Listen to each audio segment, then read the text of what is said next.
Hello friends, ఇది నిన్న night మినపప్పు గారెలు ఎలా చేసుకోవాలో చూద్దాము. ఇది నిన్న రాత్రే పొట్టు మినపప్పు నానిందని పొద్దున మంచిగా ఒకసారి 2-3 సార్లు మంచిగా కడుక్కొని ఆ పొట్టు మొత్తం పోయేటట్టు కడుక్కోకూరి ఫ్రెండ్స్. కొంచెం పొట్టు ఉండాలి, ఎందుకంటే మొత్తం విటమిన్స్ అన్నీ మినరల్స్ అన్నీ పొట్టులోనే ఉంటాయి కాబట్టి, ఫైబర్ మంచిది కాబట్టి హెల్త్కి. మొత్తానికి పొట్టు పోనీయకుండా ఇట్లా ఉండేలాగా మంచిగా మెత్తగా రుబ్బుకొర్రి మిక్సీ గ్రైండర్లో వేసుకొని. నేను కొంచెం పల్స్ అయింది ఫ్రెండ్స్, మీరు మాత్రం కొంచెం టైట్గానే రుబ్బుకోర్రి. టైట్గా రుబ్బుకున్నాని ఇట్లా ఇది పక్కకు ఉండని ఎట్లా మినపప్పు ఈ వడలు ఎట్లా వేయాలనో చూపిస్తాను.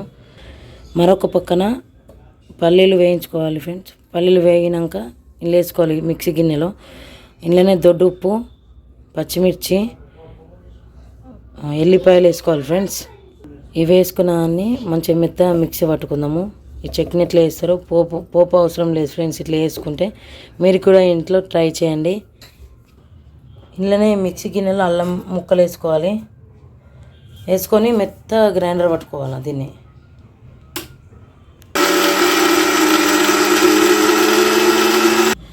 ఫ్రెండ్స్, ఇట్లా వడలు వేసుకోవడానికి ఒకటి బాండి పెట్టుకొని అలా నూనె వేసుకోవాలా. నూనె అయినాక వడలు ఎట్లా వేసుకోవాలో చూపిస్తా చూడండి. ఇట్లా వడలకి డీప్ ఫ్రైకి సరిపడా ఆయిల్ వేసుకోవాలా. ఈ ఆయిల్ కాగినాక వడలు వేసుకుందాం.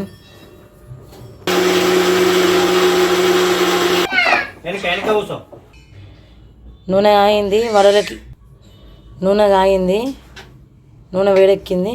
వడలు వేసుకుందాము. ఇట్లా సన్నం మంచిగా పల్లి చట్నీ సన్నం రుబ్బుకోవాలా.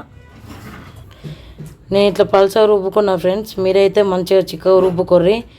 బై మిస్టేక్లా పిల్లలు అల్లరి చేసుడికి నీళ్ళు కొన్ని ఎక్కువ పడ్డాయి. మీరు మాత్రం మంచిగా తక్కువ నీళ్ళతోని మంచిగా మందము మంచిగా వడలు వచ్చేటట్టు రుబ్బుకోర్రి ఫ్రెండ్స్. ఈ పల్సగైన పిండిని ఎట్లా వడలు వేసుకోవాలో చూపిస్తా. ఇట్లా కాగిన నూనెలో ఇట్లా వేసుకోవాలా. ఇట్లైనా మంచిగా ఉంటాయి ఫ్రెండ్స్, టేస్ట్ మాత్రం మంచిగా ఉంటాయి. మీరు కూడా తప్పకుండా మీ ఇంట్లో ట్రై చేసి ఎట్లా వచ్చిందో కామెంట్ సెక్షన్లో కామెంట్ చేయండి. అందరూ వీడియో చూస్తున్నారు కానీ ప్లీజ్ లైక్ చేయడం లేదు, సబ్స్క్రైబ్ చేయడం లేదు ఫ్రెండ్స్.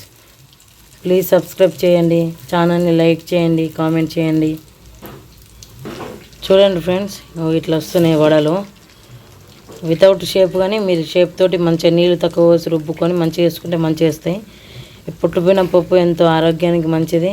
మీరు కూడా మీ ఇంట్లో మీ పిల్లలకు చేసి పెట్టండి, చాలా చాలా మంచిది. ఒక ఆయిల్ అన్నట్టు కానీ మినపప్పు పిల్లల బొక్కల ఎదుగుదలకి చాలా చాలా మంచిది. ఇక వడలు చూడండి ఫ్రెండ్స్, ఎంత మంచి పొట్టు మినపప్పు వడలు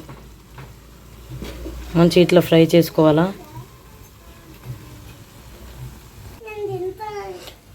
టేస్ట్ ఎట్లుందో చెప్తావా? ఓకే.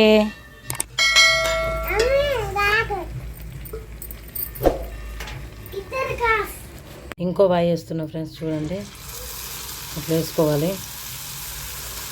వితౌట్ షేప్ వస్తాయి కానీ టేస్ట్ మాత్రం మంచిగా ఉంటుంది ఫ్రెండ్స్.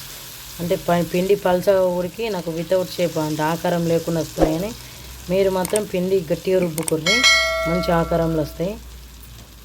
ఓకేనా ఫ్రెండ్స్? ఇట్లా మంచిగా గోలుతాయి ఫ్రెండ్స్. మంచిగా గోలినాక మంచి కలర్ వచ్చినాక వీటిని తీసేసుకున్న తర్వాత చూపిస్తాను మీకు. మంచిగా గోలించుకోవాలి దీన్ని. వీటిని చూడడానికి ఇట్లున్నాయి కానీ టేస్ట్ మాత్రం అద్భుతంగా ఉంటాయి. మీరు కూడా తప్పకుండా ట్రై చేసి కామెంట్ సెక్షన్లో కామెంట్ చేయండి. అందరూ చూస్తున్నారు కానీ ప్లీజ్ లైక్ చేయడం లేదు. మీరు లైక్ చేయడం వలన మాకు సపోర్టివ్గా ఉంటుంది. ముందు ఇంకా మంచి మంచి వీడియోస్ చేయడానికి సహాయపడతారు మీరు మాకు. ఓకేనా ఫ్రెండ్స్? ఛానల్ని సబ్స్క్రైబ్ చేసుకోండి ఖచ్చితంగా. పక్కనే ఉన్న బెల్ ఐకాన్ని క్లిక్ చేయడం వల్ల మా నోటిఫికేషన్స్ మీ ద్వారా తొందరగా వస్తాయి. మీరు బ్రేక్ఫాస్ట్కి ఈరోజు ఏం తిన్నారో కామెంట్ సెక్షన్లో కామెంట్ చేయండి ఫ్రెండ్స్. ఇంతే ఫ్రెండ్స్, కమ్మటి వడలు తయారు. చట్నీతోటి తింటే ఇందాక చట్నీ చూపించాను కదా, సేమ్ అదే విధంగా చట్నీ చేసుకోండి, తినండి. తిని చూసి ఎలా ఉందో కామెంట్ సెక్షన్లో కామెంట్ చేయండి. ఈ వీడియోని చూసినందుకు ధన్యవాదాలు. మీరు ఇలానే మా ఛానల్ని సపోర్ట్ చేసి ముందుకి ఇంకా మమ్మల్ని తీసుకెళ్ళాలని మనస్ఫూర్తిగా కోరుతున్నాము. Thanks for watching friends.